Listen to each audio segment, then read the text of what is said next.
नमस्कार, आपका एक बार फिर से स्वागत है मोटिवेशन चैनल में। आज हम सुनेंगे कार्तिक मास की दूसरी कहानी। एक समय की बात है, एक नगर में एक बूढ़ा व्यक्ति रहता था और उसकी 7 बहुएं थीं। एक बार कार्तिक मास का महीना आया और उसने अपनी बहुओं को कहा कि मैं कार्तिक स्नान करना चाहता हूँ, क्या तुम सब इसे निभा दोगी? 7 में से 6 बहुओं ने मना कर दिया, लेकिन सबसे बड़ी बहू ने कहा, मैं निभा दूंगी। वो बूढ़ा आदमी रोज सुबह उठता और नदी पर स्नान करके घर आता। गीली धोती को वो बड़ी बहू के आंगन में सुखा देता। जैसे जैसे उस गीली धोती में से पानी की बूंदें नीचे गिरती, वैसे ही वो हीरे मोतियों में बदल जाती।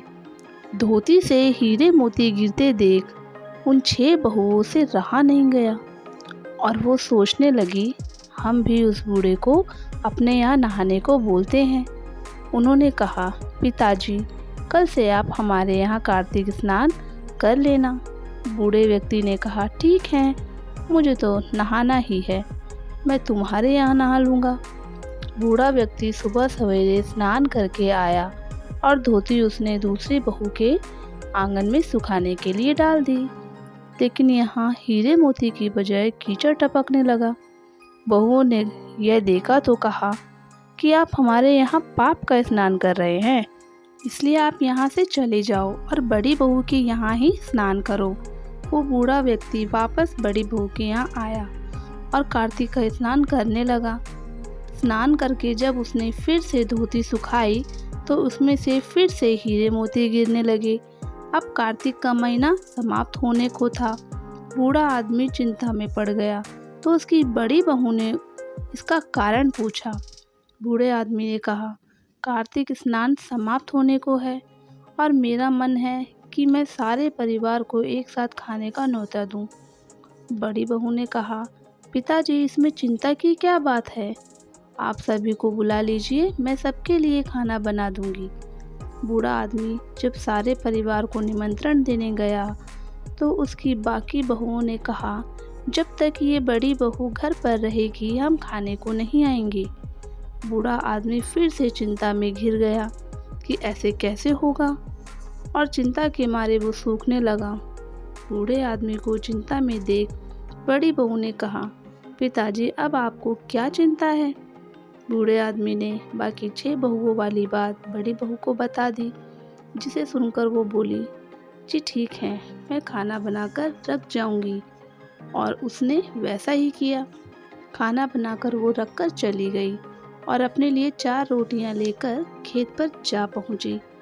इधर 6 बहुओं ने खाना खा लिया, लेकिन जाने से पहले बाकी बचे खाने में कंकड़ पत्थर डाल गई कि बड़ी बहू आएगी तो परेशान हो जाएगी। उधर खेत में बैठकर बड़ी बहू कहने लगी, राम जी की चिड़िया, राम जी का खेत, चुग लो चिड़िया भर भर पेट। मेरे ससुर जी ने घर में जगह दी है और मैंने खेतों में। और वो चिड़िया को बाजरा डालकर घर आ गई। घर आई तो बूढ़ा आदमी फिर उदास बैठा था। उसने फिर पूछा, ये उदासी क्यों पिताजी, सब ठीक ठाक निपट गया ना?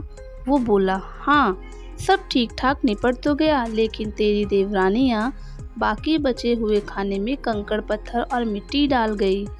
बहू ने कहा, कोई बात नहीं पिताजी, मैं तो अपने लिए 4 रोटी फिर से बना लूँगी।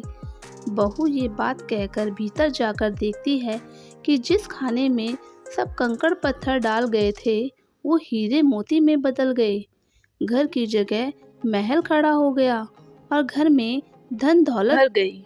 अन्न के भंडार घर में पड़े थे। वो बूढ़े आदमी को बुलाकर कहती है, पिताजी, आपने तो कहा था कि मेरे लिए कुछ नहीं बचा, लेकिन यहाँ तो हीरे मोतियों के भंडार हो गए हैं। पूरे घर में धन की वर्षा हो रही है। साधारण सा घर महल में बदल गया। बूढ़े आदमी ने ये सब चीज़ें देखकर कहा, बेटी, तुमने सच्चे मन से कार्तिक स्नान को निभाया था, लेकिन बाकी बहुओं ने पापी मन से इसे निभाने की कोशिश की। इसीलिए कार्तिक देवता तुमसे प्रसन्न हुए और तुम्हें ये फल दिया है कार्तिक देवता जैसे आपने बड़ी बहू की सुनी, वैसे सभी की सुनना। तो ये थी कार्तिक माह की दूसरी कहानी। आपको ये कहानी कैसी लगी? कमेंट करके ज़रूर बताएं।